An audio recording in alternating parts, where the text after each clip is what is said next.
Good morning. Yesterday was the first Sunday of Lent, and I've been doing some looking back on what have we done to go through Lent and prepare ourselves for Easter in the past here at St. Luke's. And I came across a fascinating thing that we did 20 years ago, back in 2002. I had a sermon series entitled From the Edge, and it was the whole idea that what if we had only 12 months left to live? If we'd come to the edge of a time when we're going to cross over to the other side, how would you want to live? What would you want to do? How would you want to be remembered? And so I said I was going to lift up something each week that maybe we would want to do if we only had 12 months left to live. And then I wanted to ask you, what are the 5 things that you would do to accomplish that? And what are the 5 things you would stop doing to accomplish that? For instance, I talked about the importance of being kind. We would all want to be remembered for being kind. And if you only had 12 months left to live, you'd probably want to spend more time being kind. So I said, if that was going to be your focus, what are the 5 things you would start doing if this was all the time you had left? And what are the 5 things you'd stop doing?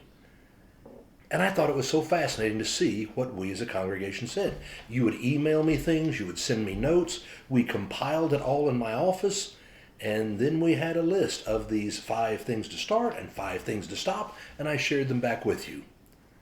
Well, I saw what we decided as a family of faith 20 years ago, and I wanted to share them with you this morning. We said that if we really wanted to be kind, the 5 things we would stop doing, you said, was number 1, I'd stop being so critical. Number 2, I would stop trying to change people. 3, I would stop yelling. 4, I would stop finding excuses for not mentoring a child. 5, I would let gossip stop with me. 5 good things. I was impressed. What are the 5 things you'd start doing? I would start writing more cards to people that I cared about. I would start thinking of my husband as needing random acts of kindness as much as anyone else. I thought that was a great one. The third, I would start speaking to a lonely person and listen to friends with care.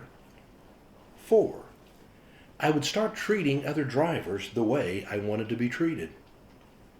And finally, I would offer a smile and a word of thanks to salespeople who wait on me. What great things.